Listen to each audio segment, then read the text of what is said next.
Good evening, everyone. I'm Mike Thaller. I am the chair of the Senior Caucus, and welcome aboard. I am going to make some opening statements, if you don't mind. Well, even if you do mind, I'm going to make them. So, as I said, I'm Mike Thaller. I'm the chair of the Senior Caucus, and I just want to say that I'm so happy to see you and to see all of you here and so many of you here. But I'm also excited about the Senior Caucus and what we'll be accomplishing over the next couple of years. You know, what makes this caucus relevant is that the senior issues concern every other caucus, every ethnic group, every special interest group, those in poverty, those who are not in poverty, the homeless, veterans, union members, political parties, I should say.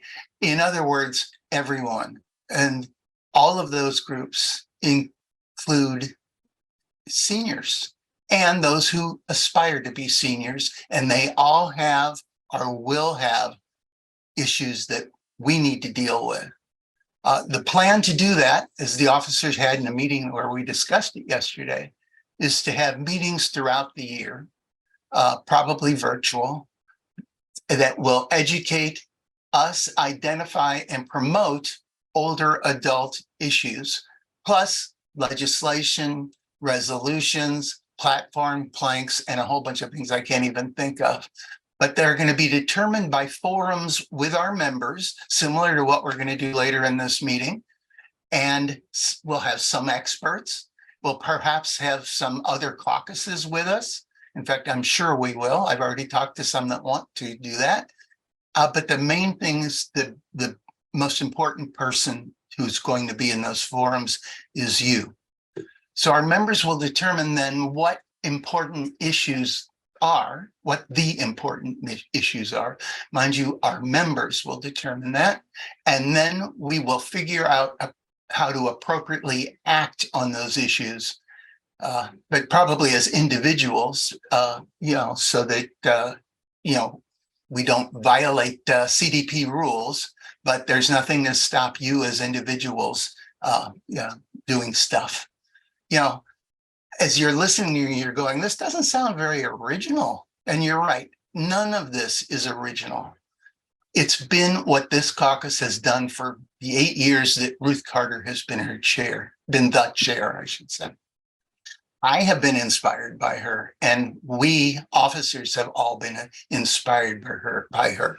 So what I want to let you know is that if you are coming to the convention, join us outside of halls A and B right after the Saturday opening general session for a brief, informal get-together to hang out together a little and be further inspired by Ruth, and above all, to thank her for a job well done. And please don't call me during a meeting. I'm sorry. We want to thank her for a job well done, and we'll do it between halls A and B. Hall A is the main hall with the general sessions. Hall B, I assume, is right next to it. That's where the cafeteria is, where you can go eat. So please join us. And right now, please join me in applauding Ruth for her service and for her continuing service. So with that, let's start the meeting. So the first item is the quorum report. And Howard, do we have a quorum? Mr. Chair, we indeed have a quorum, and I'd like to say hello to everybody. And this is Older Americans Month. So as an older American, hello to my fellow older Americans. Okay. The next thing on our agenda is our traditional land acknowledgement. So Val, if you could unmute yourself and give the land acknowledgement, please. The CDP Senior Caucus wishes to honor the homeland of the First Nations people of California. The CDP Senior Caucus acknowledges that the land where we live, work, and enjoy is the unceded territory of the First Nation tribal people since time began. The CDP Senior Caucus wants to offer recognition and respect to counter the doctrine of discovery with the true story of the original tribal people who are here, and to support the reconciliation of the government to government relation of these sovereign nations. We are surrounded by their traditional ancestral territory, and we must strive to understand the spiritual knowledge First Nations people carry. Their strong cultural values have enabled First Nation resilience to survival.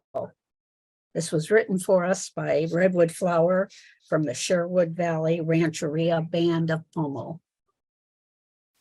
Thank you very much, Val. The next thing on the agenda is the approval of the minutes. However, we can't approve the minutes because they are not properly done, or they're not, I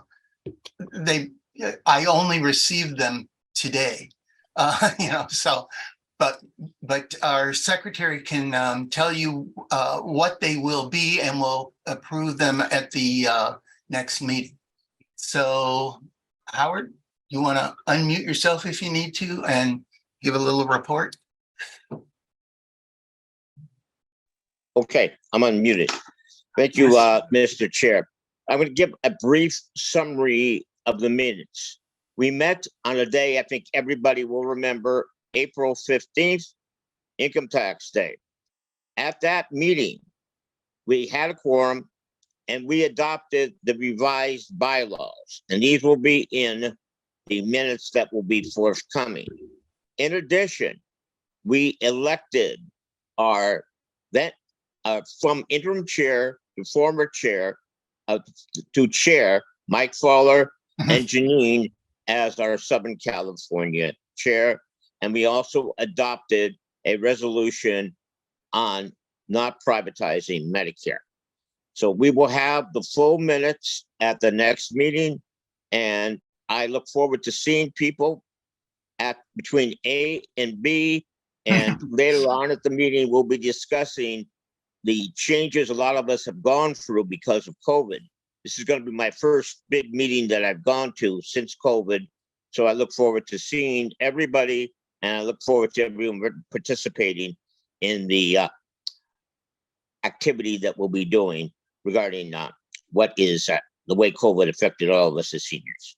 Thank you, Mr. Chair. All right, thank you very much, Howard. And if you're wondering, everybody, we'll be introducing all of the officers later in the meeting. Okay, next item on the agenda is the election committee report by Ruth Carter. So Ruth, unmute yourself and on with your report. Hi, everybody. Thank you for those kudos. I just do what needs to be done. So as the elections committee chair, there are two other people in the meeting right now, Ralph Miller and Pat Johnstone, who are also on the elections committee. And Ralph is going to start. I'm going to share my screen, and I'm going to explain the reason why we are delaying the election. Go ahead, Ralph. Yes, hi, and good evening, everybody. It's great to see everybody on. It's exciting, 85 of us. Here we go. So I was appointed to the election committee by Ruth when she was still chair. We did transition from the then enforced bylaws to the new bylaws during this process. Michael Thaller was appointed as acting chair until an election of officers could be noticed and held. Resigning Chair Carter was appointed chair of the election committee. The reason that we've decided that we needed to reschedule the election is that we had several deficiencies in the earlier notice of elections, starting with the 10-day written notice of opening of nominations period, which was not given. Nominations period was not less, that's supposed to be not less than 21 days. In fact, it was shortened. lack of approved self-nomination form, which did not happen.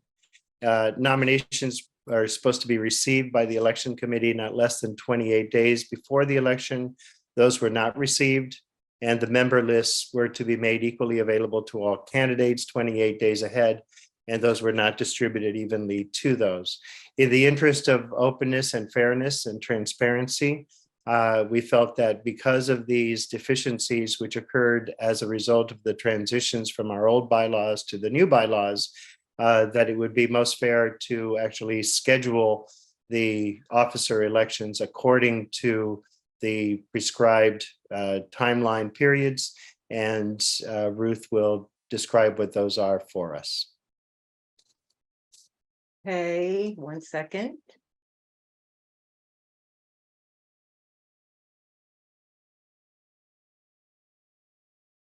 Hold on.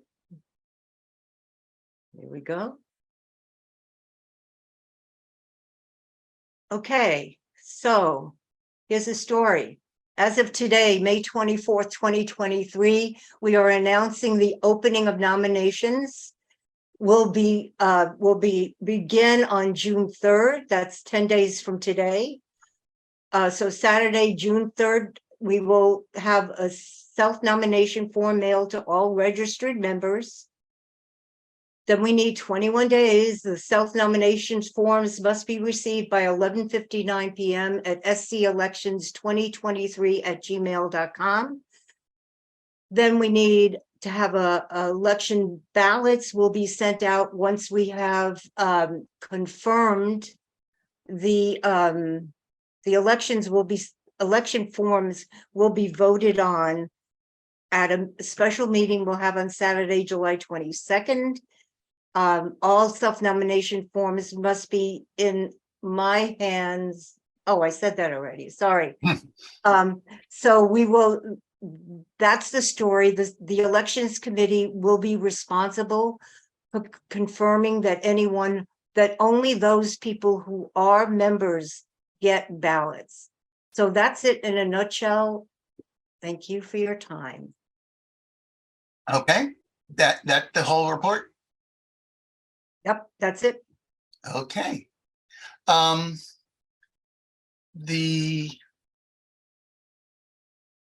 What's up next? Oh, are Edie Porter and Barbara Lee in the house? Are someone representing them? If so, yeah, please. Oh, I see that you are in the house. So what we've allotted is, where did it go? About 20 minutes. So about 10 minutes each to tell us about yourself. And if you choose, request a Q&A, but all within 10 minutes. And one of our officers will be timing you, and they will very rudely interrupt you when you get to 10 minutes. So just so you're prepared. So take it away. All right. Hello, everybody. I'm so glad to be with you. Tonight, I want to say a special thank you to Interim Chair Mike and to our Northern Cal Vice Chair Val, and for all of you for helping to accommodate my ability to speak to you tonight. A little bit on the early side. We have an early morning tomorrow in Congress and a long stretch of days ahead with the debt ceiling hanging over all of us. And so I'm looking forward to continuing to work hard, both here in Washington and to seeing you all on Friday and Saturday in California. For those of you who don't know me, and I see many familiar faces on the Zoom, let me briefly introduce myself. The San Francisco Chronicle called me Congress's watchdog and single mom. And it's true, I am raising 3 lightly supervised children as a single mom in Irvine.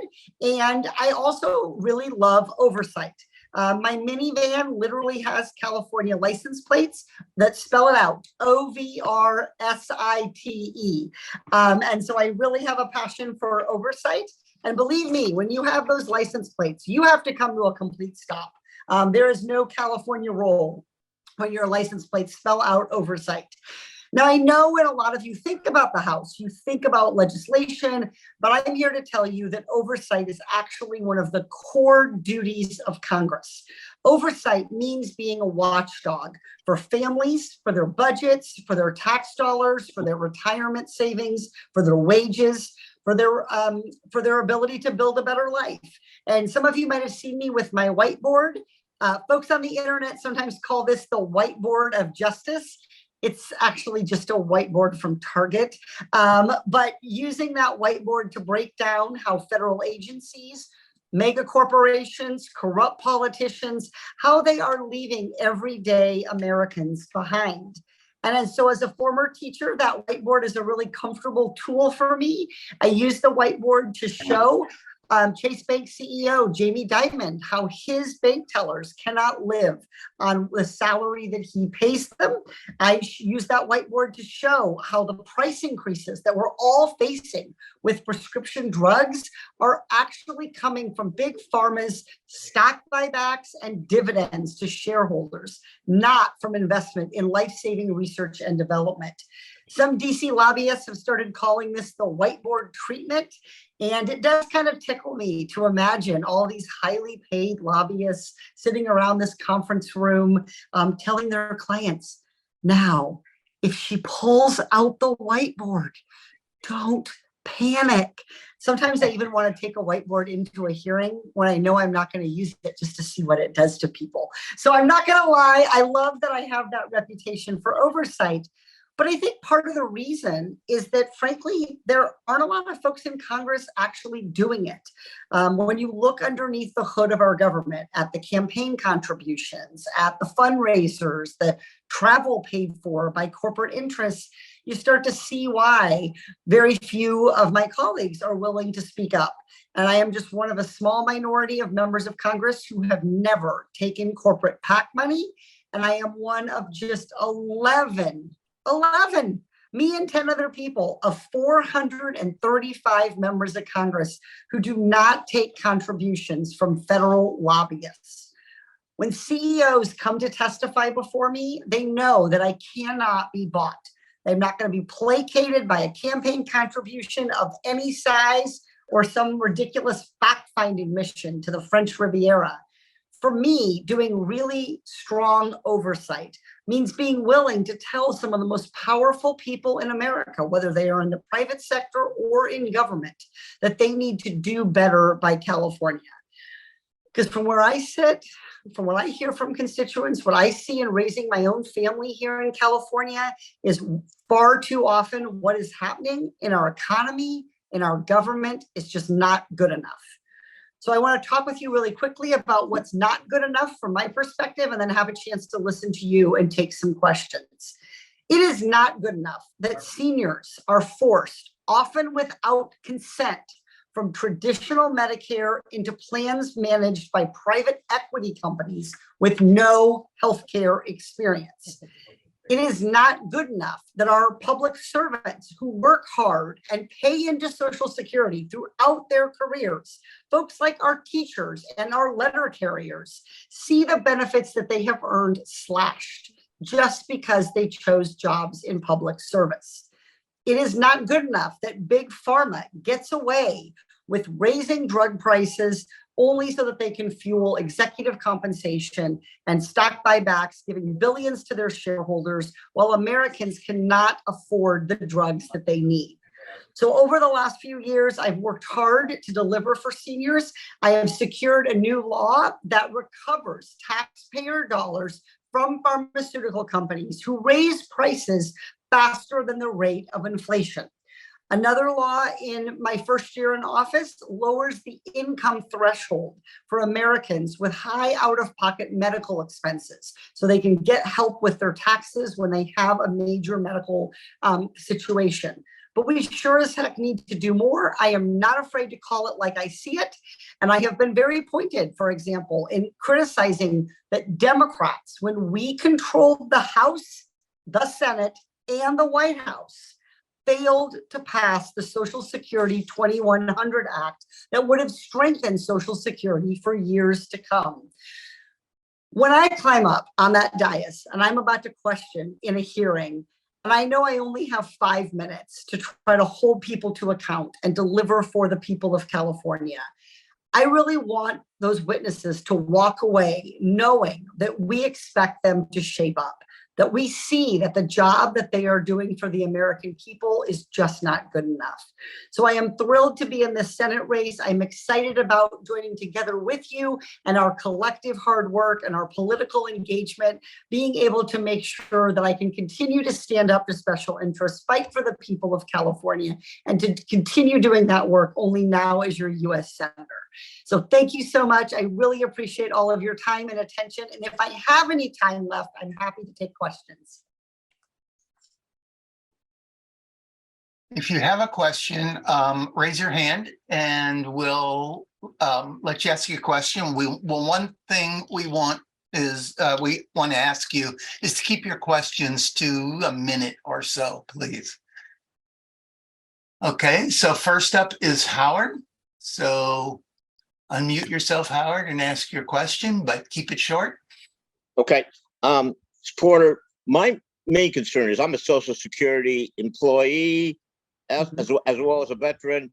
And what can be done in terms of the debt situation to get everybody paid when you have a schlemiel like Kevin as the speaker? So we are staring down the prospect of the United States being unable to pay all of its bills, which means that just like you all, when Social Security falls short and you're facing expenses, you have to decide what's most important to pay. So I think that Democrats need to, one, first and foremost, try to avoid this situation by doing what we have always done under Republican or Democratic presidents, which is being willing to raise the debt ceiling and preventing our economy from getting to this situation. If we get into a situation where the Treasury has to start prioritizing bills, we have to make sure that we put the most vulnerable Americans first.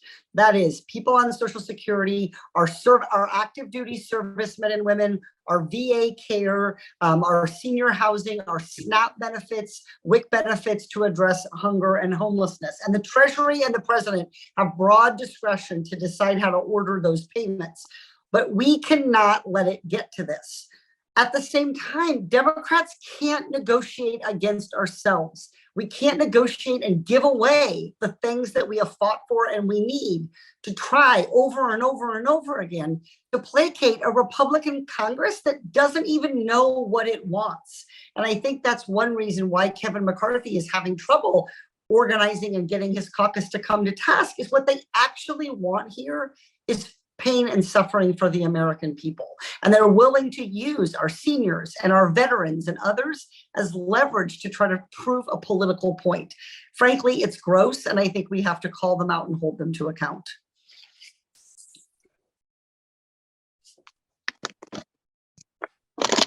Okay, next up is Isabel. Yes. Hi, Representative Porter. I love following you and everything you're doing. I have heard that there's a representative who has proposed a discharge petition to raise the debt ceiling. How do you feel about that? Yep, so we filed that discharge petition. One of my fellow Californian colleagues who filed that. It took us more than a week to get all Democrats to sign on, but the last two Democratic holdouts did sign on today. That brings us to 213. To move that discharge petition, we will need to find 5 Republican votes. So we're not there yet. We don't have those Republicans yet, but it remains a tool that we are at the ready. If we get closer and closer to that deadline and there is simply no Republican bill on the table to raise the debt ceiling, which is what we should do, then we have the ability to try to get those Republican votes that we need. The discharge petition could be voted on immediately and would have the effect of raising the debt ceiling. It's a clean raise of the debt ceiling. It doesn't take aim at any part or portion of the budget. And really, that's the kind of bill we need to be passing here. The debt ceiling is about paying our past obligations. We can and do need to have a debate about our forward-looking expenses. Are we going to have a record Pentagon budget, or are we going to ask some tough questions about what keeps us safe versus what lines the pockets of defense contractors, because too often in Washington, those two things are conflated with each other. But raising the debt ceiling is just about doing right by those that we've already, all those bills that we've already taken on, and honoring our commitments to the American people. And this might not be common in Washington, but I think it's a true thing, which is I think politicians should keep their promises, and that includes promises to seniors and veterans and others who are depending on us. I have another quick question. Can I ask it? It's about how do you feel about eliminating or changing the cap on the Social Security taxes? Yes. So the bill I mentioned, the Social Security Act 2100, would do exactly that. It would, you might have heard the phrase scrap the cap. And what that would do.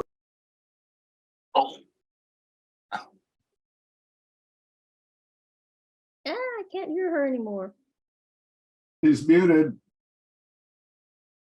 You're muted, Katie. I don't know how that happened. No, I do. I was about to mute someone, and then someone joined the meeting and it scooted it down, and you were the lucky one. No problem. Your 10 No minutes is problem. up. So when you're done answering this question, Yes. move on Let me to be the- brief then. The bill I mentioned, the Social Security Act 2100, would do exactly that. Isabella, would scrap the cap. It would require people who make $1 million to pay Social Security on their $1 million. People who make $50,000 have to pay Social Security on all of their income. It would require higher income earners to do the same thing. That's the bill I mentioned, that every Democrat signed on to that bill in the last Congress when Democrats had the majority, but leadership didn't put it on the floor. They didn't put it up for a vote, and we didn't get it over the finish line. Now everyone's going to blame Republicans for that. But I think we have to be honest and say, when we were Democrats, we did not follow through on our promise to seniors in terms of delivering the Social Security Act. So it's Social Security 2100 Act. The problem isn't getting Democrats to say they'll support it. The problem is getting Democrats to actually vote for it on the House floor. Okay. Well, thank you very much, Katie. Can I call you Katie? Yes, of course. And I'll see you all Friday and Saturday. I'm so excited. Okay. Val, you want to introduce our next speaker? Me, I was supposed to. Okay. Well, you want to do that, Howard? Go ahead. Yes. I think Howard was Mr. going to introduce Barbara Lee. Oh, no Yes, problem. Chair, Go ahead. I just want to just mention that in 1990, I was working at the East Oakland Social Security office when we started whispering amongst each other. Vote for Barbara. She's Mildred's daughter. Mildred Massey, Barbara's mom, worked with me in 1975 and is a wonderful, wonderful woman. A lot of us supported Barbara as a result of her mom for family values. And then when I was unhatched, I could support Barbara when she ran for the state Senate to replace Nicholas Petras in 1996, as well as Congress in 1998. In 2001, they tried to close my Social Security office in East Oakland, California. They were closing inner city Social Security offices. Barbara, together with her staffer, Michael Rubiano, saved my office, one of the few inner city offices. And our offices were started as a result of Watts in 1965. Barbara has been a tremendous advocate for seniors, and I'm proud to introduce my Congresswoman and the next senator from the state of California, Barbara Lee. Thank you so much. Thank you, Howard. Good to see you. Let me thank Mike and Val and all of you for inviting us to be with you for a few minutes. And yes, Howard, I think Howard is the single person who really made it happen in terms of my first campaign and my first race, because he and my mother did work together, and they made sure that a priority of mine was making sure that, and by profession, I'm a social worker, making sure that we did our work in terms of constituent casework and being advocates for people who needed help and intervention with regard, then it was the state government. So thank you again so much. And let me just say a couple of things about my Senate race. Well, first, I'm from Oakland and Berkeley, California, 12th Congressional District. And for those of you who are on from my district, thank you very much for continuing to support me. And I'm running for this United States Senate because I'm a voice that really currently does not exist in the Senate. And it is so important that so many people in our state have an advocate who sees them and who understands the issues that they're faced with each and every day. And I have personal experiences in many ways that relate to so many of those issues. When you look at the fact that there are 20 million people in California living one paycheck away from poverty, this is the golden state of California. That's a shame and disgrace. And so running for the Senate really gives me an opportunity to talk about why we need to begin to make sure that inequality is addressed. And I'm talking about inequality on all fronts. Housing, the affordability crisis. When you look at the economy, it's not working for everyone. Seniors living on a fixed income. I mean, my gosh, what are we going to do in terms of the cost of living and inflation? Social Security has been the primary path to keep seniors from falling into poverty. We've got to preserve, and I've fought all of my life as an elected official to preserve Social Security and Medicare and all of the benefits that come, not because they're just subsidies, these are earned benefits. And these earned benefits need to be there. And yes, I think the cap also needs to be raised. I mean, we have to have, a trust fund that is solvent. Next, I just want to talk briefly about the fact that we have to look at seniors and the issues in a way that are integrated into our overall policy agenda. When you look at Medicare, the prescription drug rate, for example, it's very important that finally we were able to get a $35 cap, but that was for Medicare for all, because I think everybody needs to be able to have affordable prescription drugs that don't require decisions between whether you buy food or your medicines. And so being a founding member of the Medicare for All Caucus and being someone who early on supported single payer and Medicare for all, I want to take that fight into the Senate because we have got to win this. It really is time that we reform this total healthcare system.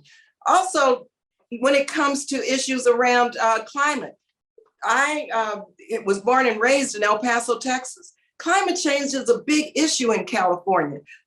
When you look at the pollution that's impacted communities of color and low-income communities, the mitigation efforts and the funding for these communities just has not been there. And when we were in the majority, I chaired the Appropriations Committee on, it was called State and Foreign Operations. And we had jurisdiction over the climate accounts. I was able to fund the Green Climate Account, able to get the United States back into making sure that we really repaired some of the damage that we have done to vulnerable populations and countries all around the world. So climate is a big issue. And I know it's a big issue in terms of healthcare and for our seniors, because we all deserve to live with clean air and clean water and preserve our planet. Finally, I'll just say in terms of another aspect of my campaign is about reproductive justice and protecting our democracy. Our democracy is very fragile right now. And when you look at what is taking place in terms of the rollbacks of all of the rights that we have fought for, voting rights, LGBTQ plus rights, when you look at healthcare, when you look at environmental rights, when you look at labor union rights, the Supreme Court is taking away all of our rights that we have fought for. And so excuse me, protecting our democracy by looking at it through a different lens, by looking at it in a comprehensive way is what I think is very important in that Senate. In the Senate, you don't have anyone there with my perspective, my lens. Since 1789, we've had 2 African-American women serving in the Senate, a total of 10 years. That's Carol Moseley Braun and Kamala Harris. That's a shame and disgrace.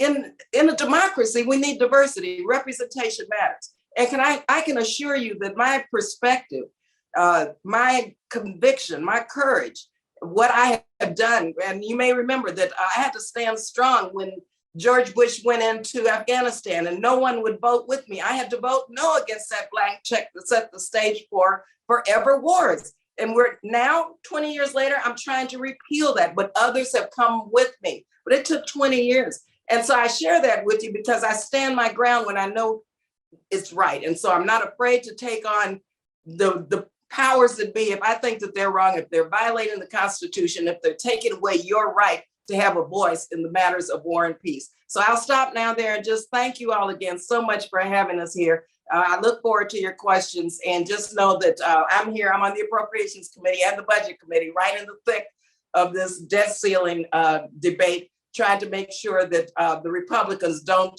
continue to try to say we have to pay our bills at the same time that we're going to cut healthcare for seniors, our veterans, and food assistance, and all of the havoc that they're trying to wreak on the American people's lives.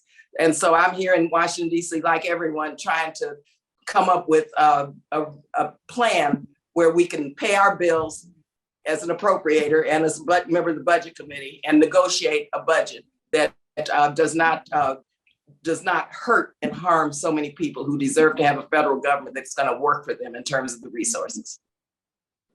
Okay, thank you. There's only about 2 minutes for questions. So what I'm asking, we have 2 hands up. If you could keep your question really short, and the most fair thing to do would be Congressman Lee to keep your answers short, although that will be difficult. I can affirm that. So anyway, the first one up to ask a question is Jerry Lynn Stapleton. Thank you, Representative Lee, for being here. Thank you for the authoring of HR 1111, the bill to create a cabinet level of Department of Peace building. We now have 33 sponsors, yay. Right. My question is on artificial intelligence, AI, what your position is on it, because it affects the entertainment industry largely, but actually it's going to affect all of us. And as of last Sunday, there was a report to where seniors have now been scammed out of thousands of dollars by getting calls supposedly from a grandchild, or the artificial intelligence has mimicked the child's voice. So we need strong federal regulations in terms of artificial intelligence. What is your position on that, please? Sure, it's your position. We have to have strong federal protections and regulations, and they have to come quickly. Also, secondly, I was with the Writers Guild on the picket line last week. You know, so many jobs are going to be just really dismantled. These people who are working now will be displaced, and robots and AI technology will be used to replace people. And so I'm very concerned about many aspects of it, the privacy aspects of it. We've got to do something. We've got to do it quickly, because otherwise it's going to get out of control. Okay. All right. Thank you both for keeping that relatively short. Howard, your very short question, and that will have to be the last one because we are over time. Is that the senior community is very diverse. When we had the COVID shots, a lot of us did not know how to sign up for them. What can you do as senator to deal with our diversity? To deal with diversity? Of seniors. Not all of us English, not all of us understand computers. Wait a minute, say that again, Howard. I wasn't clear on. Okay. What I'm trying to be clear about is a lot of us don't understand the computer systems. A lot of them really had a lot of difficulty dealing with COVID shots. Yeah, and you know, technology, it changes so often every day, and we have to have, I think, continuing education. And I think what we have to do is make sure that for those who want to, and Howard, you know, my mother, she passed away at 90, and she was more technologically savvy than I was, because she learned and someone helped her learn technology and took the time. She lived in assisted living. And I think that we have to make sure that learning centers are available, and continuing learning centers for seniors who really do need and want to begin to understand this new world in terms of this transition into this global technological environment. And I think we should fund programs that are easy to get to, so that senior citizens can, if you want to develop new skills, develop new approaches to life and to understand this new world, then we should fund, the federal government should fund these types of continuing education programs so that seniors can benefit from this new technology and then not have the problems in terms of the issues that we had around COVID, which I tried in my district to help be an advocate for, to try to mitigate against a lot of the problems that were taking place. So I know exactly what you're talking about, Howard. Okay. Thank you very much. Representative Lee, it was a great pleasure to have you here. And I'm looking forward to seeing you in person at the convention. Yes, I will see So, you tomorrow. Okay. Okay. I'm sure many of you are wondering about Adam Schiff, and I got a text message. It says, "Hi, Mike. Tried, but it looks like Representative Adam Smith had to make a flight tonight. But I'm on the Zoom and I can speak for a minute. Eddie Mendoza for Senate consistent, whatever it is, constituency director. That will drive us over time. So I'm asking, is there anyone who objects to giving Eddie a minute and going a little bit past 9? If so, raise your hand. If so, raise your hand. If so, raise your hand. Seeing no electron. Oh, Ruth, your hand is up. Is that correct? No, her hand went down. Okay, in that case, Eddie, I'm going to find you and ask you to unmute. Hi guys, how are you doing? 1 minute though, please. Really. Yeah, less than a minute. I'll keep it very quick. Thanks so much for the opportunity. We're excited about this weekend. My name is Eddie Mendoza. I'm the constituency director for Adam Schiff's Senate campaign. And I'm actually also a lifelong constituent of his, of the 30th district, best district in the state of California. And I just wanted to say hi, just let you know that the Adam I know has been carrying the flag for us Democrats out in Washington, D.C. Steadfastly. As you know, in recent weeks, the MAGA Republicans have started to organize, come together, target Adam Schiff as one of the top Democrats to target with expulsion resolutions to censure him because he has fought for our values. He has fought for protecting and restoring democracy. And that's the fight that I'm proud to be a part of with the Senate campaign. And I hope you'll join us. He will be attending the convention Fridays and Saturdays. So we hope to see all of you guys in the halls. And if you have any questions whatsoever, my name is Eddie Mendoza. You can email them to me at eddie@adamschiff.com, EDDIE@adamschiff.com. And I really hope to see you guys this weekend. Thank you very much, Eddie. I appreciate that and appreciate that you did keep it down to right around a minute. So thank you. Next up, we have the DNC report with Garry Shay. So Garry, I think you're unmuted. Go ahead. Yes, I am. And thank you so much for inviting me to give this report. One of the first things I'd like to do is recognize fellow DNC members who I saw in the meeting in alphabetical order. They are Sean Dugar, Carolyn Fowler, Andrew Lackman, Barbara Lee, and Susie Shannon. Okay, our last meeting was in Philadelphia, February 2nd through the 4th.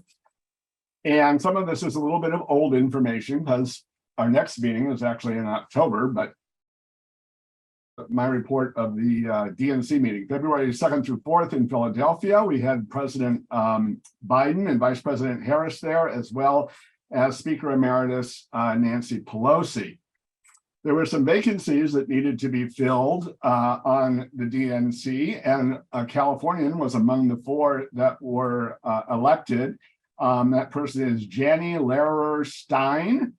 She's an attorney. She's one of the American Foundation for the Blind's top 100 disability attorneys, and she was on the National Council of Disabilities from 2011 to 2016.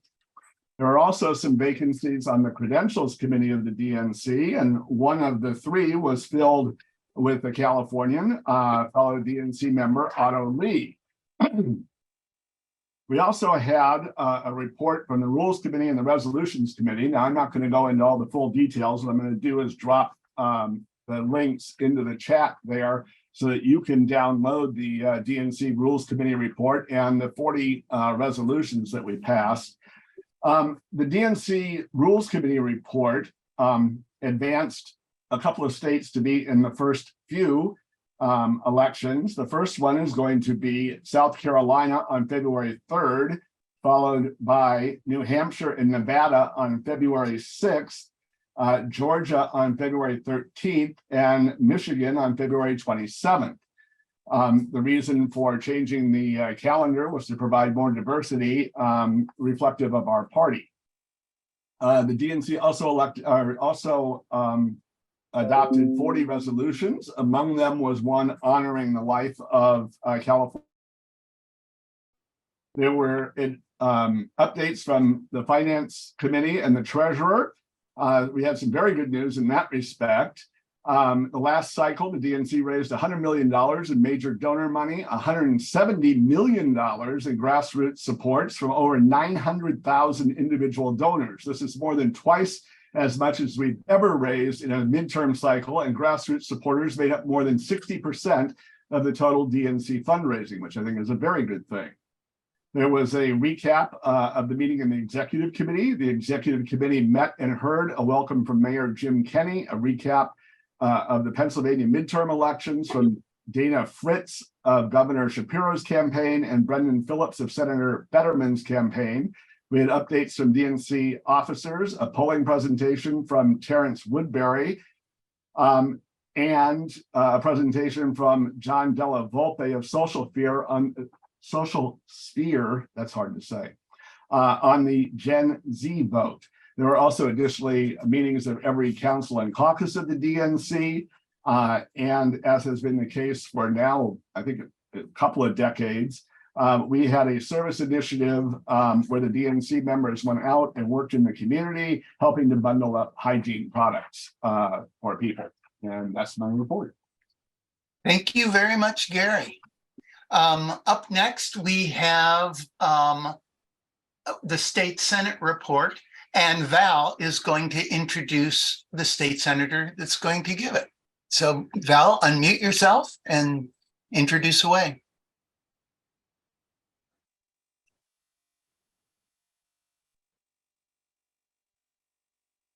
Senator Mike McGuire has been called the Energizer Bunny because he is all over and has this tremendously large district that entails the whole North Coast. He's also the second in command of the state Senate. And so we're always eager to hear Mike, and he's always got a lot to say. So go for it, Mike. Val, we love you. Thank you so much for your amazing commitment to the Democratic Party. It is so wonderful to see you. Mr. Chair, thank you so much for allowing me to be here tonight. Good evening, Democrats. We are thrilled to be with you. It is amazing to see more at the senior caucus than there were for the Ron DeSantis announcement on Twitter today. So there we go. And the Zoom's actually working. So hot damn. There we go. But look, I'm absolutely thrilled to be with you, number one. Number two, I want to say thank you for your incredible work. You are the heart of the party. You are why we do what we do. You got Joe Biden elected. You took back the Senate, and together we're going to take back the House of Representatives from Kevin McCarthy, and we are grateful for your amazing work. Look, I think you will agree with me. When Democrats lead, California succeeds. So at a time when red states are passing abortion bans all throughout the United States of America, California voters are successfully passing constitutional amendments that will forever enshrine a woman's right to contraception, reproductive health care, and abortion services. It is now the law of the land and is constitutionally protected here in the Golden State, and it's about damn time. California is also investing millions of dollars to be able to expand reproductive health care clinics in every corner of this state to ensure that women from other states have a sanctuary to turn to for reproductive health care right here in California. On common sense gun laws, as the Golden State has strengthened our gun laws, the overall firearm death rate in California has gone down by 55%, thanks to our common sense gun laws in this state since the 1990s. On the flip side, in red states that have done away with their common sense gun laws, their firearm death rates have gone up in double digits. We know that we can pass common sense gun laws across this nation. California has done it. Now we need an assault weapons ban here federally, as red states have banned same-day voter registration, banned voting on college campuses, banned ballot drop-off locations, or even banning water to voters who are standing in line in the heat.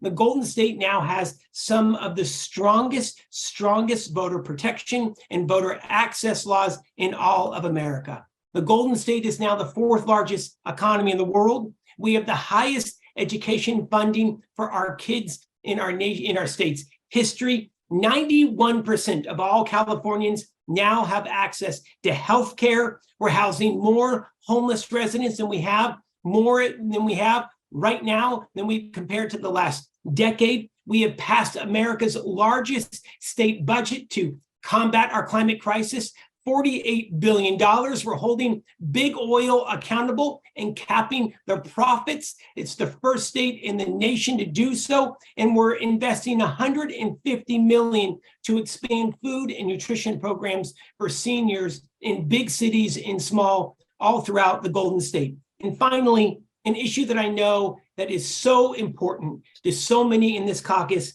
and that's Assembly Joint Resolution number 4. We are grateful to be working with Assemblywoman Pilar Chavo on this, and this resolution strongly opposes the federal ACO REACH plan at the federal level. I want to say thank you to Ruth Carter for her leadership on this. Look, our friends at the California Alliance for Retired Americans, and of course, so many across this nation are opposing ACO REACH. It was designed by Donald Trump. You know how damn bad it is if he designed this. And here's what it does. It threatens our current Medicare system as we know it. It limits access to healthcare. It prevents patients from making their own healthcare provider choices, and it guts Medicare and hurts seniors. We're working hard to get this resolution passed in the California legislature and sent to Joe Biden. We got to get this done, and we have to get it passed here in California. Thank you so much for allowing me to be here, Mr. Chair. Thank you, Val. Really grateful for your leadership, and I look forward to seeing so many of you in Los Angeles this weekend. Thank you so much. Thank you, Senator McGuire. Next up, by probably what is no coincidence, is Ruth is going to talk about the very resolution that was just mentioned. So Ruth, take it away. Thanks. I'm going to share my screen. I have a short presentation. Here we go. Okay, as Senator McGuire mentioned, ACO REACH, it can very well be the death knell of Medicare. It is a significant danger. So there we go. Okay, can you see the next slide? Did it change, Mike? It's the slide I'm looking at has a green bar at the top and says ACO Right. REACH a Okay, threat to good. Medicare. Okay. Many people have not heard about ACO REACH. We've talked about it in the Senior Caucus previously. The way it was a program that was started under the Trump administration. It is challenging because the contracted entities who buy up physician practices can make money by maximizing revenue for Medicare, minimizing money spent on beneficiaries. They can keep as profit and overhead what they don't spend on medical services. It creates a dangerous incentive to ration and restrict care for us, seniors, and people with disabilities on traditional Medicare, threatening their care. Let me show you what I mean. In traditional Medicare, overhead is 2%, patient care is 98%.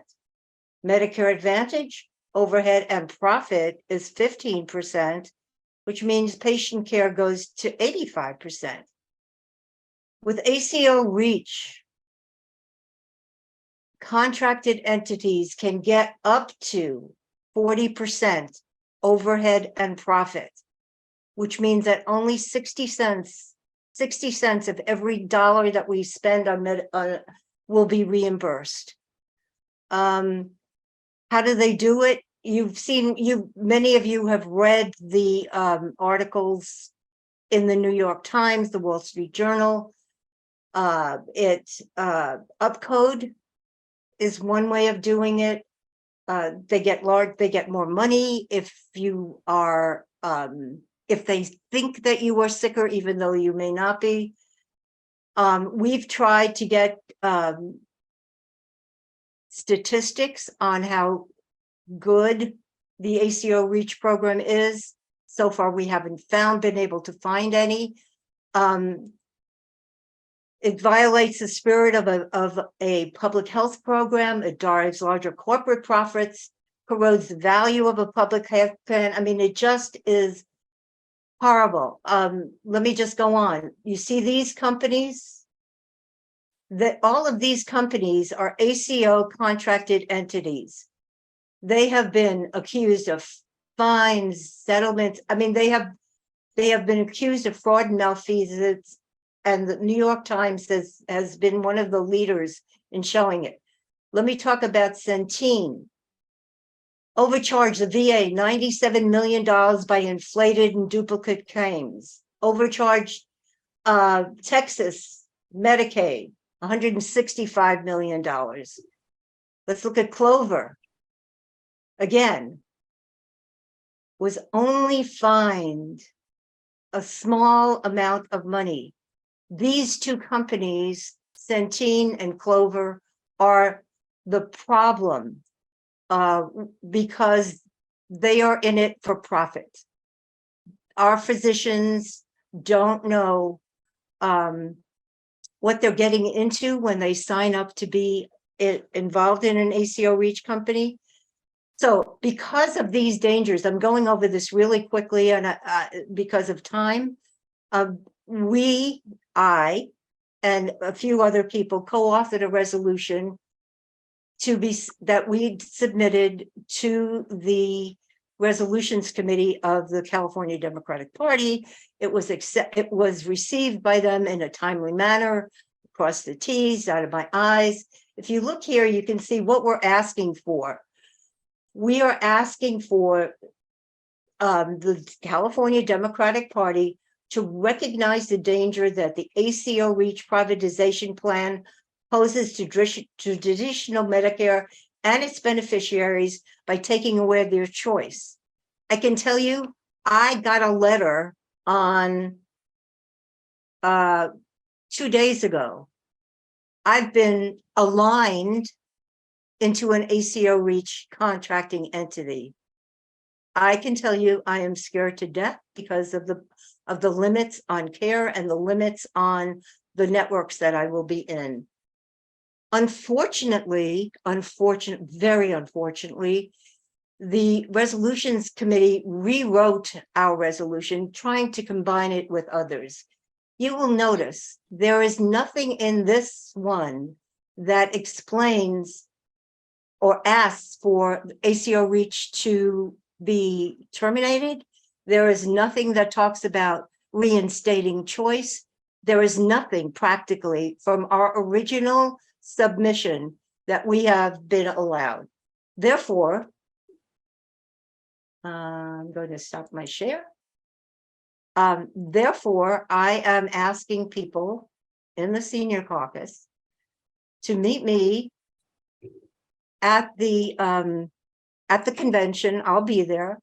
We have several people who will also be looking at and we'll be gathering signatures, asking people to support our original submitted resolution. If you are willing to testify at the Resolutions Committee, we will give you the talking points that you might need. If you're willing to spread the word to other delegates, I'm going to put my email in the chat, and I would welcome everybody, anybody to come and talk to us at the, we will probably be at the, in the exhibition booth. We'll be at the NUHW, National Union of Healthcare Workers, will be at that table, collecting signatures, disseminating information. And I can tell you that we are going to be putting up a good fight at the Resolutions Committee on Friday. My last word is, if our party won't stand up for seniors and people with disabilities, who will? We are it. This is our party. Please come by the booth and we will be there to give you information. I'm available for questions.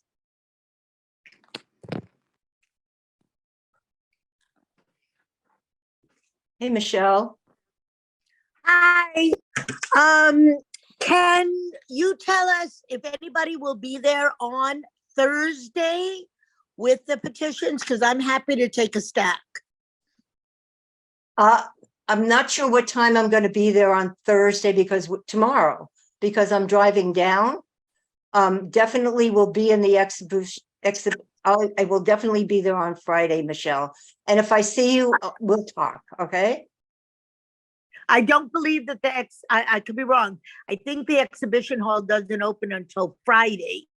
So if there's a place, I know there's supposed to be a reception at 7 or something, maybe there, or you could just call me. But I'm just wondering for other people who might be wandering around on Thursday and would like to see this happen. Right. I'm not sure what time we're getting there. We're driving down tomorrow. So that's the best answer I can give you. Okay. And thanks for the support. Yeah, Betty Toto. Oh, I got too many screens in the way. Ruth, so resolutions committee meeting 4:30, 7:30 on Friday. Mhm. And also, I think there's another time that they're meeting, right? Friday is the day they're taking testimony. Saturday is the day they're prioritizing. Okay. So, yeah, I just want to add, if we do need to have a fight on the floor of the General Assembly, we'll do that too. we are going to do that. Absolutely. So I will get the word out to people that they need to, what do they need to do? Sign on to come by the NUHW booth okay. at the exhibit hall. Okay. I'll definitely have people go by. Thank you. Pamela.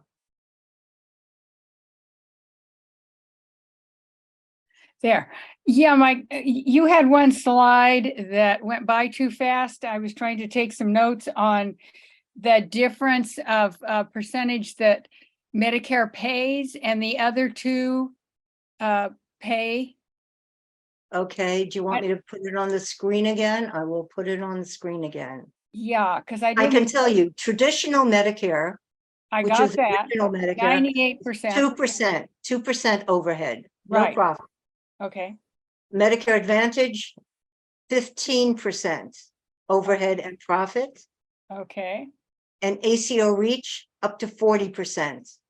40. Okay. Okay, Ruth, if I may interrupt, we're short on time, so maybe the next 2 more questions, maybe. Sure. Thank you. Pat Johnstone. Okay, getting back to what Michelle was asking, Ruth, we will be down there by 3 o'clock because I have a 3 o'clock county chairs meeting. So, and I'll be at the Marriott. So if you have the petitions, I can happily set up a time and you can let people know. We will have flyers. We will have flyers. Yes. Okay, so I can take them with me into the JW Marriott and I'll be there between 3 and 5 on Thursday. Okay, I don't know if we will have the flyers by 3 tomorrow. We're going to have them printed down there. So, okay, that's an option if you're able to do that. We'll put them in the car when we pack up tomorrow. Okay, Mike, that's it. Thank you. All right, thank you very much. Let's see what's next here. Oh, the CADEM secretary and controller candidates, and I'm going to have Val introduce it and start it and kind of referee it. I think probably, Val, what we should do is we've got 20 minutes for 3 people. So around 7 minutes each, similar to what we did for the US Senator candidates. And I just want to say that we have 3 of the 4. Glenn Glazer said he couldn't make it and he was okay with, the other 3 going without him. So Val, go ahead. Right. And so we have the candidate for controller, Carolyn Fowler. You have 7 minutes. Greetings, Val. Thank you so much. Yes. Ruth, congratulations on your retirement. You did the right thing and went out of the country. That's the way to go. To the interim chair, Mike Thaller, I appreciate this time. I will not be taking 7 minutes. I think my message should have reverberated after over 50 some stops, clubs, county central committees. I've been a longtime member of the senior caucus. I am a senior. I'm proud of the work I've done on behalf of seniors as a senior assembly member for the California Senior Legislature. I did write a proposal that was signed by the governor last year, AB 2145. Providing dental services for skilled nursing facilities. I couldn't believe that was not happening, particularly in light of COVID. So some people hadn't had dental services for 2-3 years or more. So I'm very proud of that work. I'm DNC member, as you heard earlier. I'm also chair of the Women's Caucus. Hope to see many of you at 5 o'clock on Friday. You don't want to miss it. I also am co-chair for Justice, Equity, Diversity, and Inclusion. I will be stepping down from that role, but I'm very proud of all the work we've done there. Please join us at 4 o'clock to hear. We're going to celebrate a lot of the things that we got done. As far as my capabilities to being controller, I retired from AT&T after 28 years. I was a director over the 11 Western states here. I had a budget of about $23 million. I also have done customer service consulting for United Airlines, and I've been the chief operating officer for the Smiley Group. That's Tavis Smiley, did a lot of work with PBS, and I had a budget of about $17 million. So I think my credentials are good for the role. My concern is how do we educate the delegates on what is the role of the chief, the controller? How does that play with the finance committee? What are our key objectives for that? I think there's room for, Glenn and I have talked about a lot of this, so we're on the same page. I think there's a lot of information that we can educate the delegates on so that people feel more comfortable about the transparency and how we're spending our money, who we're taking money from.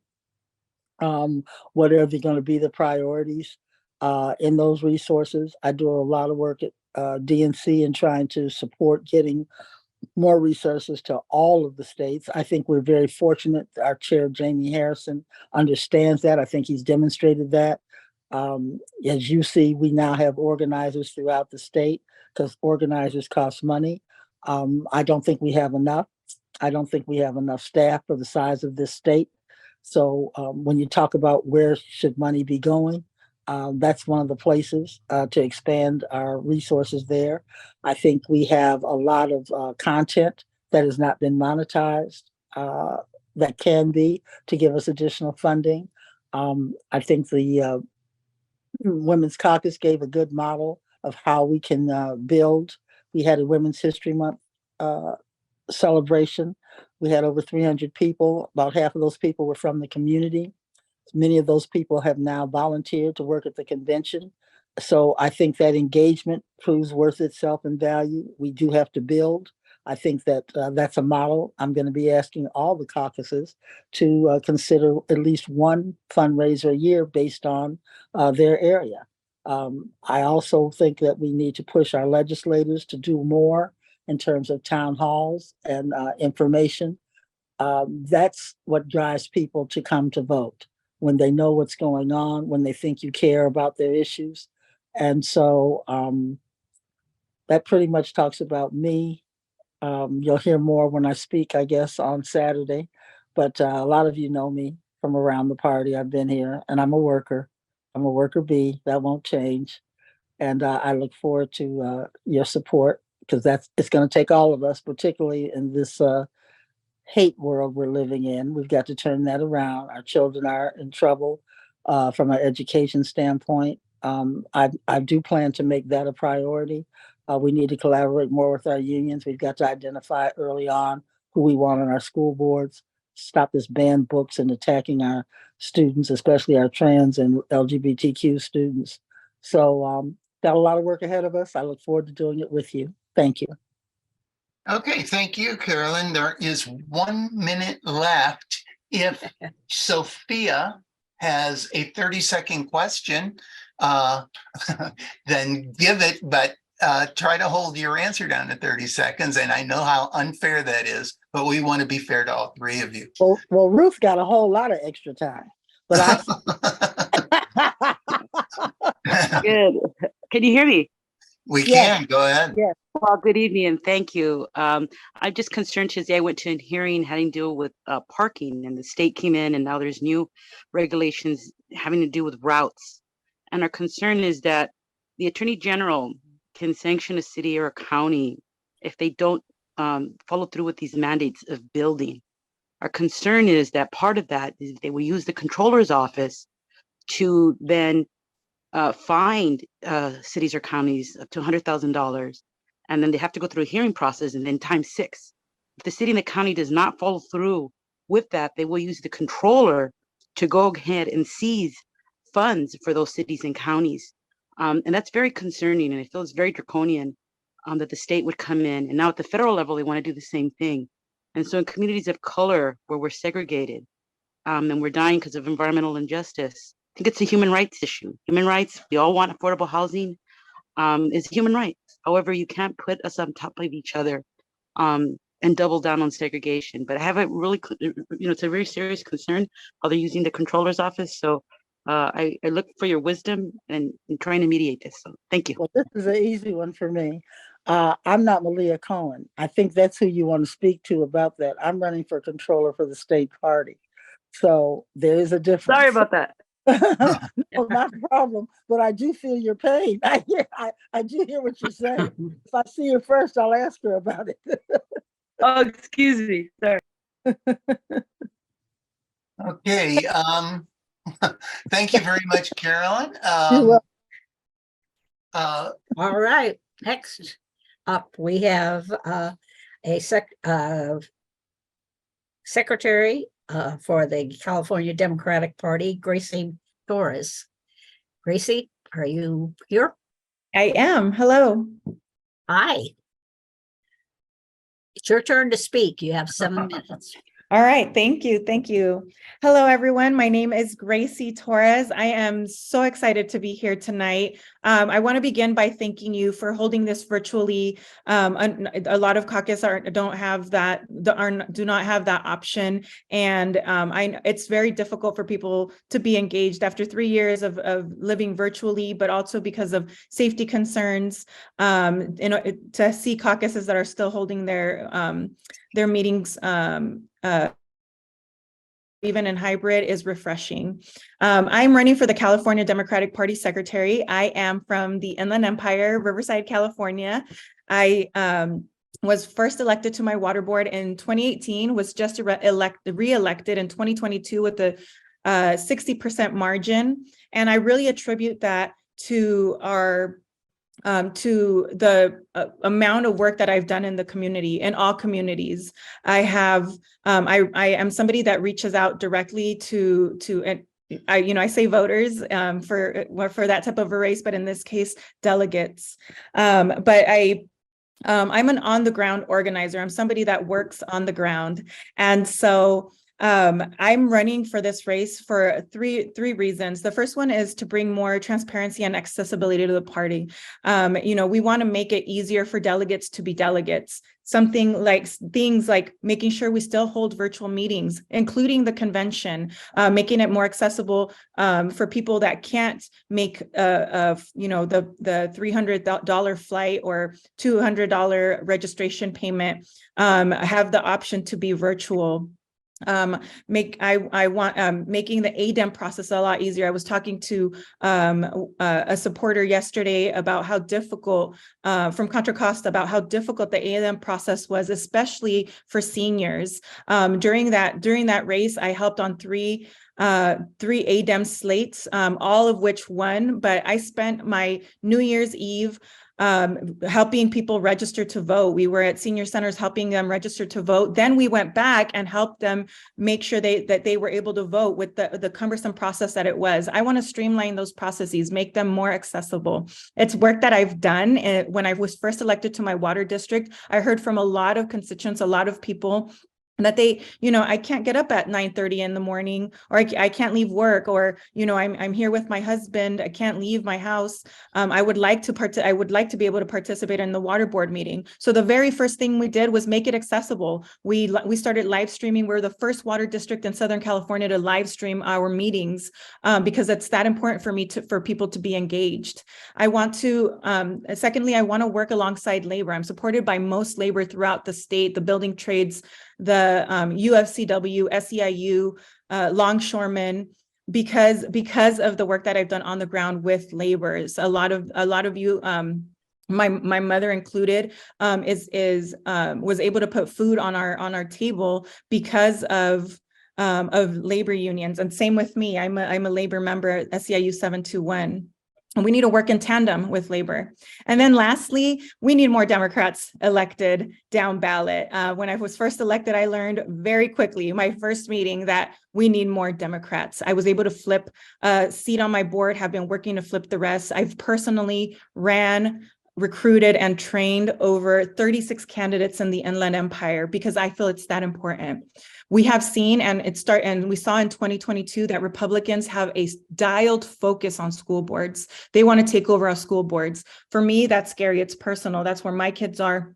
And that's where democracy starts. It's also their gateway into taking over higher office. And so we can't let that happen. The California Democratic Party needs to position itself in a way that we are taking on that fight. And I'm certain that the secretary has a vital role in that through communications.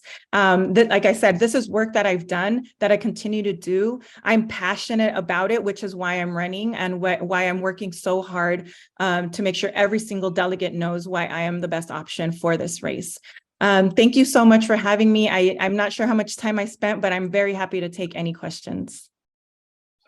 Yeah, you've got 5 minutes, so excuse me, you've gone 5 minutes. You have 2 minutes. I was like, man, I know I talk fast, but you have 2 minutes left, so probably one 1 minute question and 1 minute answer. But I don't see any hands up. Well, then I will continue. I just saw in the chat, and it's been the highlight of my entire day. Aside from this meeting, I received a phone call this morning from the icon herself, endorsing me, Dolores Huerta. Like I said, she and I have worked very closely, actually, in workforce development issues around water. And so I'm very proud of that work that we've done together. As I mentioned before, labor is incredibly important to me. I'm also supported by Pete Aguilar, the number 3 Democrat in the House. I'll stop because I see a couple of questions that just popped up. Well, you really don't have time for any questions, so you might as well just finish what your thought. Well, Senior Caucus, I am excited to see you at convention this weekend. I will be there. I'm going to try to stop by the booth and any activities that you are having, because I want to personally get to know you, but really earn your vote. Saturday will be the vote, and again, I hope today I have earned your vote. And I am for single payer healthcare, and I'm unapologetic about that. So thank you for the question on the chat. Okay, we are going to have our other candidate for the California Democratic Secretary, Diana Love. Good evening, Senior Diana, you Caucus. have 7 minutes. Okay, thank you. Good evening, Senior Caucus. How is everyone? Convention, and thank you for all that you do and all that you will continue to do. Let me just start by saying I am a longtime member of this caucus and will continue to be a member of this caucus. We've got a lot of work to do, and you are doing exceptional work. Let me just start by addressing just a couple of things so that I make sure I get those out of the way. I wanted to let you know I've been a member in the political arena and volunteerism for about 25 years. And I've done a lot of things that have to do with seniors. I have been a member and president and vice chair and treasurer of the Los Angeles County Commission for Older Adults for quite a few years until I was termed out. I am part of the senior legislature. I do know a lot about legislation. We work with providing resolutions and then walking the halls to get legislators to pick up those bills and make them into bills. And also, we just had the senior rally. I hope that many of you were in attendance. It was Zoom this year. However, we generally do it in person at the Capitol, on the Capitol grounds. So we're looking forward to doing that next year. Also, some of the legislation I have done, I know many of you have heard of former Congresswoman Katie Hill. Her first bill came from me, HR 1788. It had to do with Medicare. And we're going to continue to try to get some things done with that. Right now, it's sitting because we don't have a Democrat in office, but I'm looking forward to us continue to do that. I've also been involved in being a volunteer and doing work with veterans. I am also on the Policy and Legislation Committee for the Veterans Caucus. But because of the role of me being a gerontologist, I had the pleasure of serving in assisted living facilities, board and cares, and working with 6-bed veteran homes to make sure that they got proper care and all the medications and the different things that we need to do, because the field of gerontology has to do with from the beginning of birth till the end of life. So there's a lot of involvement I've done there. I'm also working with the master plan that the governor has put out, trying to make things in life a lot easier for seniors, to reduce prescription drugs, to make sure that any drugs that have to do with cycle energy is not there, and that you are monitored and given the proper care that you need. So I've also done over the years some pancake breakfasts out here in the city of Lancaster. I live in Palmdale, so I did that for many years and got involved with programs with seniors. And I'm also looking forward with working with the Disabilities Caucus to find out about the opening up for wider transportation aisles for people in their wheelchairs. I know we've been talking a lot about that. And then I've also been looking into what's happening with people that are blind who do not know where to go, and the writings are not portrayed so that you can see where to go for transportation. So there's a lot of things that are happening that I'm involved in on the senior arena, and I'm hoping to hear more from all of you to tell me what you would like to see happen so that we can go forward and try to make life more comfortable, because that's what we all need as we age. So let me just go and tell you just a little bit more about me. As I said, I've been in this business for about 25 years. I am also the Region 9 Regional Director, but I have stepped down. I'm solely focusing on being the secretary. I'm proud of everything that I have done, working with staff, trying to make life a lot easier, listening to people. I do have some ideas about some things that we want to do. I know that people have talked about not being able to find the minutes. Things move around on the website a lot. I want to streamline where people can find things a lot easier, such as going onto my website and finding the minutes, which are there. But the minutes are put up by staff. You can always find them on the website. Look under the executive board floor report. It's on page 33. And I just want to share with you very quickly before I forget, over the last couple of days, I've been excited about getting some endorsements. So I have gotten President Pro Tem Tony Atkins. I've gotten Senator Ben Allen, Board of Equalization Sally Leiber, and I'm extremely excited this evening, and it'll come out tomorrow, that I received an endorsement from the chair of the California Latina Legislative Caucus, Sabrina Cervantes. So I'm excited about that, and Juan Cadillo, Miguel Santiago, there's several endorsements that I have received. So with that, I'm also a part of the Board for Housing and Election Protection. I've done a lot of things for youth. I've been traveling up and down the counties. I've done a lot of summits lately, the Women's Coalition. There were a lot of women there that I had conversations with to get candidates elected up and down the 58 counties. I will continue to do that. I am a strong supporter for Medicare for all, and make sure that we, as I said earlier, reduced our prescription drugs. And what Ruth was talking about earlier, that ACO reach, we've got to look into that. That is something that can harm all of us as we age. We have to look out for our youth because they are our future. And that's what I'm looking at. And I've been speaking to a lot of youth. I have an undocumented delegate, and I'm happy to work with him. He's going to be leading the way at the colleges and the high schools. We need to get their input. So there's a lot that's going on. But one of the things that's most important about this that I want you to remember is that this race is not a new term. I was elected in July to fill the vacancy. There's 1 year left on this term. So this is not a new term. And a lot of the grassroots are very concerned about the officers being into politics and being a paid consultant or an elected official. And I want you to know that I am neither one of those, and nor have I been. So so those things are important to me. And if you have any questions about anything, please feel free to ask me. Visit my website.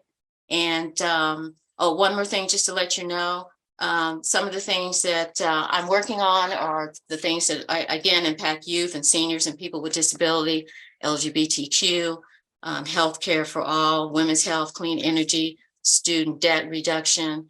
And I want to continue to go forward to bring our party forward. We need to grow, we need to simplify, streamline. So I'm excited about being at convention, and I'm excited about seeing all of you. So please ask me any question that you would like, and I will Well, do my best to Diana, answer. Yes. Diana, you've gone 8 minutes, so.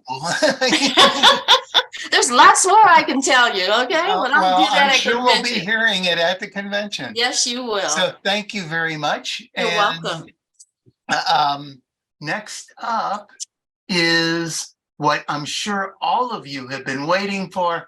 It's the caucus officers' reports. So what I'm going to do is call them one at a time to give a minute or two if they have anything to report. I'm going to be doing the closing statement, so there's no point in me reporting. The next person up on the list, though, I'm just going in the order that we have them published, is Val Muchowski, who is our Vice Chair North, that you've heard moderate some of these things before. So Val?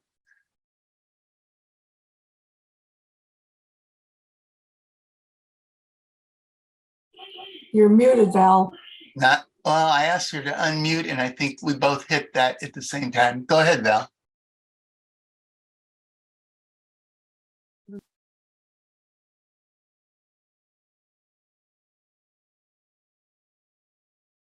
Okay, you should be unmuted. Start talking.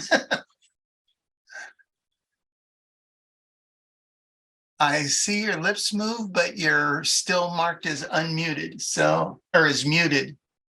So let's try one more time. My goodness, I was trying to be polite. I'm Val Muchowski. My name is pronounced Muchowski. And when I was teaching on the east side of San Jose, I figured the kids needed some help with this name that they never saw before. So I simplified it by saying Muchowski. And I'm the Northern Vice Chair of the Senior Caucus. I live in Mendocino County. The western half of my district is solid blue. The eastern half is very red. Although we did manage to turn Butte County blue this last election. I also represent the Bay Area over to Sacramento. I continue teaching candidate training and recently just gave a workshop on fundraising, which I think might be good to spread around a little bit.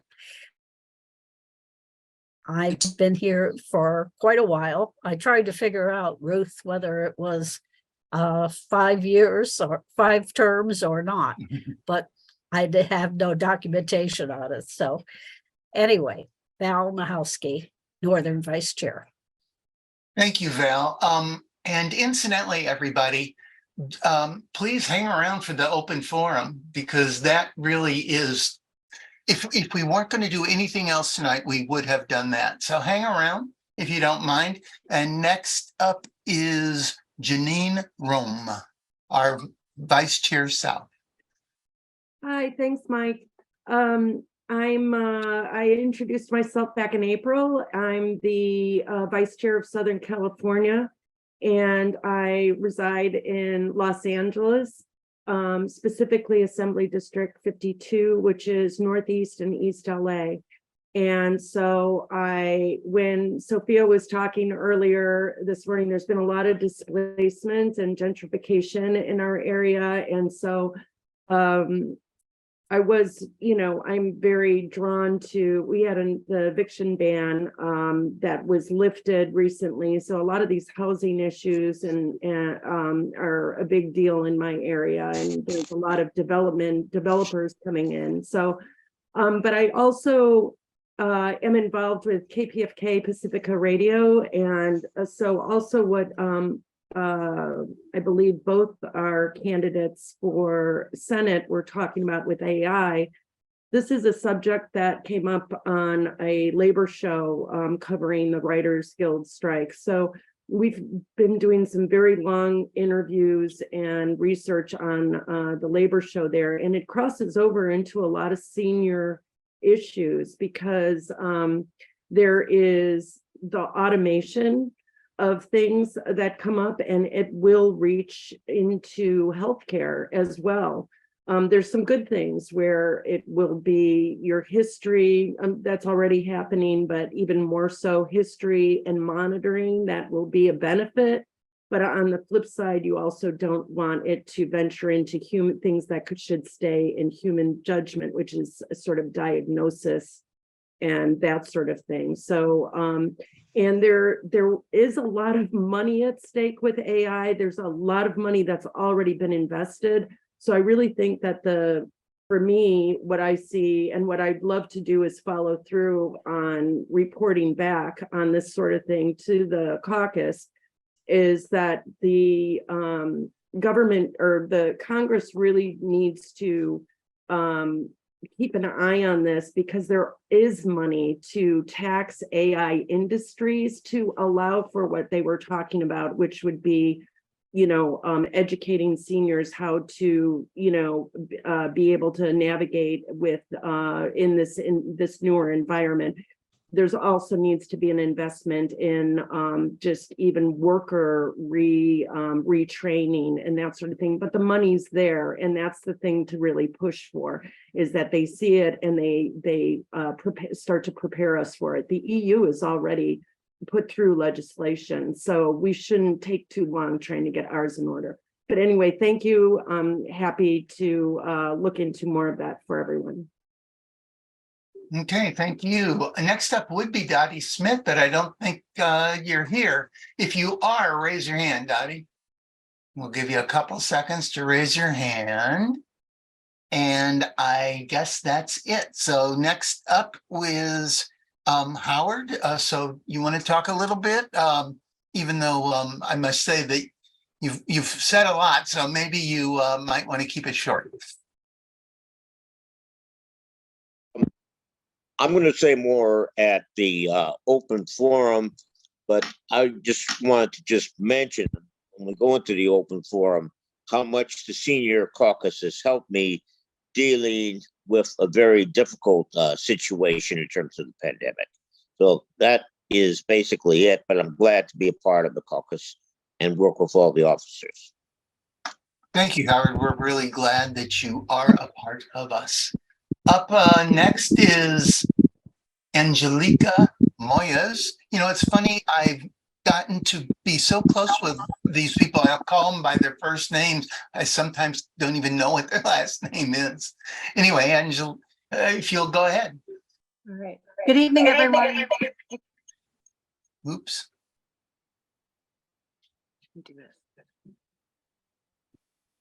Is that better? All right. That is 1000%. Good evening, everyone. My name is Angelica Lopez Moyes. I am your treasurer. I'm finishing up my second term. I'm from Los Angeles. I'm in Assembly District 52, the same one as Jeanine. For the treasurer's report, we have a balance of $6,094.59. We've had expenditures since my last report of exactly $500, which include the costs of $250 for this convention, as well as last November for expenses for the e-board in November. We have 246 members, and I would like to remind all who weren't around for our special meeting in April when we did we ratified our new bylaws with new changes. I will remind everyone that we did move from the 2-year membership terms to the required by CDP Rules Committee, the 1-year term, and our executive committee did reduce the dues fees from $15 for the 2-year period down to $10 for a single year period. And you're always welcome to request a waiver if you have some financial hardship. I encourage you to do that. Don't leave us, stay a member, stay involved. I do want to point out as well that we did increase our membership in the last week by about 15%. And I do want to give a special thanks to Jeanine, because I know she's been going around. She and I have been driving around LA over the past week, trying to gain DSCC member signatures for our upcoming caucus recertification. And so I'm hoping that somebody else will mention that here before the meeting ends. Thank you, everyone. All right, thank you. Let's see, up next is Carol Taylor. So take it away, Carol. You need to unmute, obviously. There you go. Hi there. I'm sorry. I have a really bad internet connection here, but I just want to say that I'm really proud of this caucus, and I think the evidence is in how many people are here tonight, the quality of the speakers. I'm sorry to see Ruth go. You know, Mike, I think you're fine. I like you very, very much, but Ruth, Ruth. Okay, so yes, I look forward to seeing you guys in the convention. The recertification, which makes this caucus part of the state party, needs signatures saying that this caucus is of interest to you, is of value to you. And so we'll be collecting the signatures in the next couple of days. Thank you.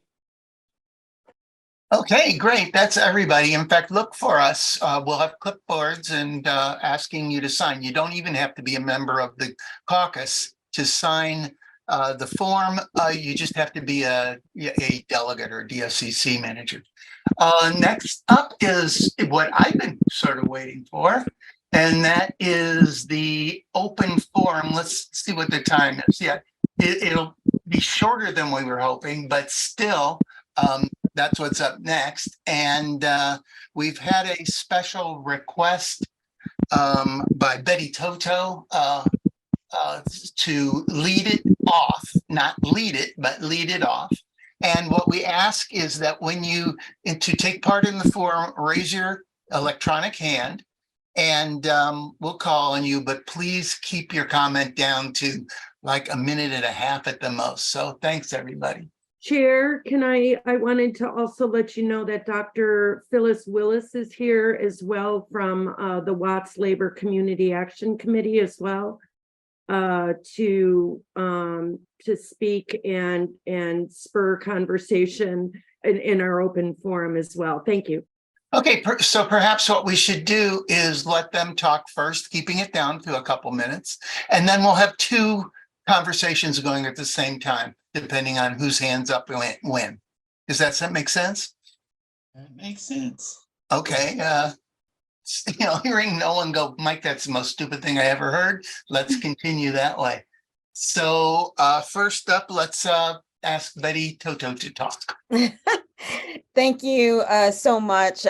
Thank you for allowing me to discuss the Justice for Renters Act, which will actually lift the partial ban on rent control in California and allow our government to expand rent control. The Justice for Renters Act is primed to be on the ballot in 2024. Actually, tomorrow at LA City Hall, we will have a kickoff press conference with Dolores Huerta, who has endorsed, and we'll be submitting all of the signatures because we are months and months in advance of the due date, which you'd say, oh yeah, great, that's wonderful. But the fact is that people are desperate out there. They need rent control. This is a tool that we need in California, and they are extremely rent burdened, and they were quick to sign this petition. So we will be on the ballot in 2024. So please join us tomorrow if you can. And when it comes to seniors, affordability, housing affordability, and keeping housing affordable is essential. According to the study, 55.8% of low-income seniors in California shoulder a severe rent burden, and 22.6% are moderately burdened. This is a crisis. We do need a rent control, and we need justice for renters. All folks to vote yes on that. California has more people who are rent burdened than any other state in the country. And we have a powerful coalition behind us, which includes Unite Here Local 11, California Nurses Association, Social Security Works, CHIRLA, Pasadena Tenants Union, Pomona United for Stable Housing, Housing is a Human Right, and Veterans Voices. And I hope that will take us up for an endorsement, and as delegates, senior delegates, that you recognize this crisis and that you see that Justice for Renters is part of the solution of making California an affordable place to live. Betty, yeah, you're way over time, and for the rest of you who are speaking, this is a forum as opposed to just a sales pitch for your candidate or for your thing. As important as your thing is, that's fine. Hang in there, and but answer questions and keep them short. Who was next up? Point of order, Mr. Chair. I ask that you really consider recognizing Majority Leader Eloise Gomez-Reyes. Okay. Well, she didn't ask in advance, but go ahead. I don't mind going after. I see there's an order, and I don't mind going after. But thank you, Carolyn, for that. Mr. Chair, I don't mind waiting my turn. Okay, all right. Who was next? Jeanine. There was someone. Oh, I can't hear you. Mr. Eggerman. Did you say Howard? Yeah, we've totally lost your audio. Oh, okay, so, I'm here. Well, wait, no. If you are the person that was mentioned earlier by Jeanine when we could still hear her. Please raise your hand or unmute yourself or attempt to. I'm not sure you can, but please do that.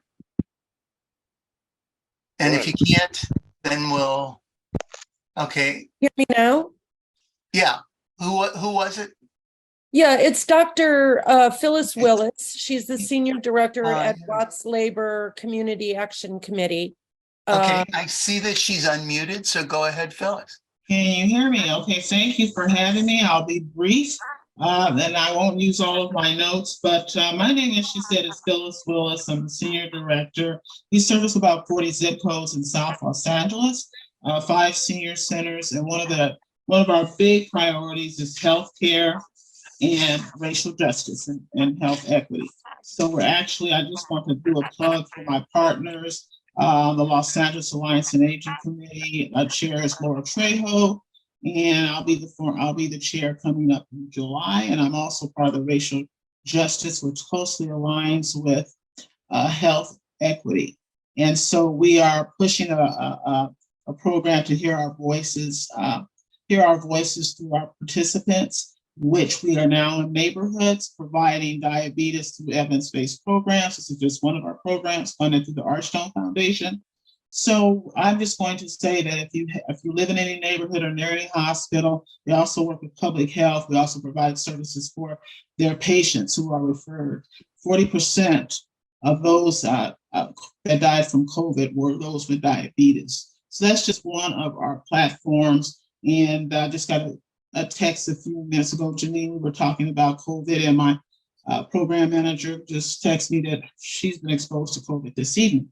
So we say in the wake of COVID, the aftermath of COVID, but COVID is still, alive and well. So we are raising our voices in the healthcare system. And one of the things that we're actually looking at doing is how do we make this an age-friendly healthcare system?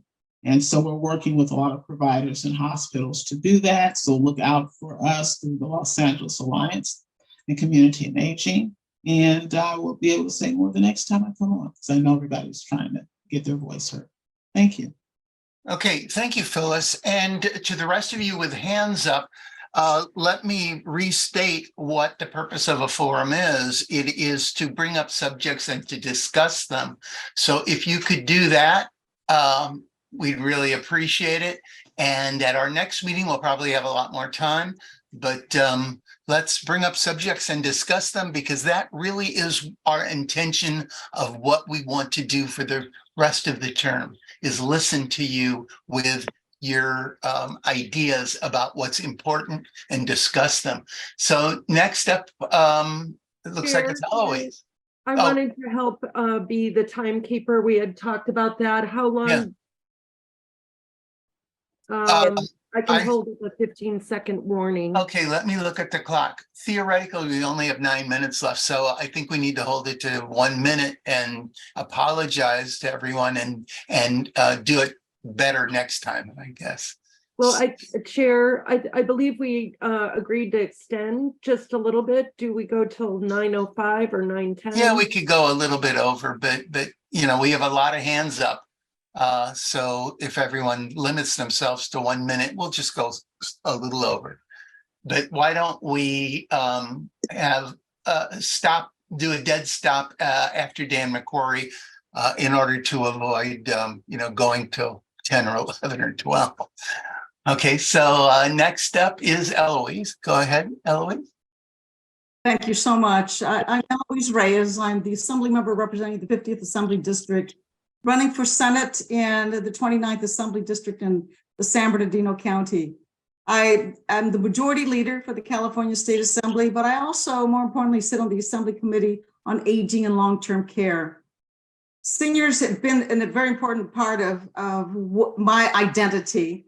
Every year we have a senior advocacy week where we visit our senior housing, senior centers, and we bring resources to them.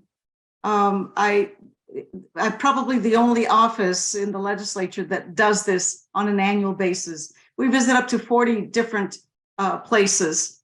Now, I do want to talk about one bill in particular and hope we can get your support. That is AB 820. This legislation will require that state advisory groups, such as the state boards, include an advocate on behalf of older adults. It's sponsored by the California Commission on Aging and several other older adult advocacy organizations. It passed the state assembly with bipartisan support and is now on the Senate side. Another bill that is now on the Senate side is AB 1309 to protect our seniors who are in nursing homes, protect them against unlawful evictions. So a reason has to be given before they are moved out. I'm very proud of the record that I have, and I hope when you take up endorsements that you will consider endorsing my candidacy. And I thank you so much, and I thank my friend Carolyn Fowler for having asked that I speak earlier. Thank you so very much. Okay, and thank you. Once again, remember, we do not have time for announcements, and so please do this forum style, bringing up a topic and not make announcements. So next up, we have Joel Block. Thank you. I'm Joel Block. I'm from Orange County. I wanted to follow up on Betty's comment about housing. So seniors have at least some measure of single payer healthcare in terms of Medicare, but the serious housing issue that affects all of California directly affects seniors as serious as it does 28-year-olds, which I have twin sons. They're seriously affected. But I lived in New York. My family lived in New York. New York found ways during the years to have public housing for seniors. And the whole concept of socialized housing has been absent from the dynamic of the discussion about the crisis in housing in California. The ADU bill is a little bit partial solution, but it's mostly for wealthy people who can put an extra unit, and that doesn't deal with the crisis of housing for seniors, which needs to be, we have to change the dialogue to socialized housing. Thank you. Okay, thank you very much. Next up, we have, I think Eileen Stern's hand is still up, if I'm not mistaken. Yes, I thank you. I actually had sent this question to someone before this caucus, but anyway, you know, I believe ageism is existing in the ADEM levels, especially with the last election. Not everyone of a certain age uses a cell phone for their emails.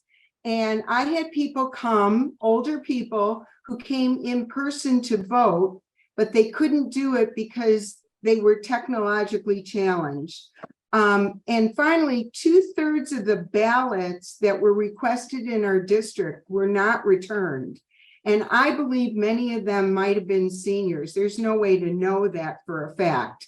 But without names on the ballots, this was also, I think, too challenging for certain people. So I just want to know, are we advocating for changes to this kind of election?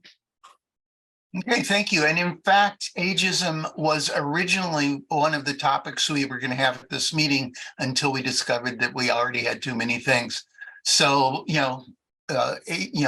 ageism is definitely on the list of things that we will be having meetings on as the year proceeds. But I'm talking about within our own party and the limitations they're putting on inclusiveness. I want young people to be more involved, but at the same time, we can't be excluded because of technology. In fact, that's the way we've been discussing it too. So thank you very much, Eileen. Next up, we have Jennifer Williams. Hi, everyone. My name is Jennifer Trishelle Marie Williams. And speaking of ageism, one of the things that enlightened me about just how important it is to focus on ageism was I attended a Cal State Dominguez Hills Ageism Symposium last year. And I learned that I think by 2030, a very huge percentage of California will be seniors. And that was really shocking to me. And I was like, well, we need to make sure that we're focusing on policies that center the aging population. And that was one of the reasons, but not the only reason, that inspired me to run for state senate. So I'm only 34 years old, but I will certainly be a champion for issues affecting the aging population. I'm a LA County Citizens Economy and Efficiency Commissioner, appointed by Supervisor Holly Mitchell here in LA. I'm a CPA with over a decade of public accounting experience. And this is an open seat in 2024. I'm running to replace Senator Stephen Bradford. And so pleasure meeting you all. I will see you at convention. Okay, thank you very much, Jennifer. Up next is Clara. Remember, Clara, a minute and a half or so. Okay, thank you. This is my first time speaking here, and I just joined your caucus. I'm glad to be here. I just wanted to say I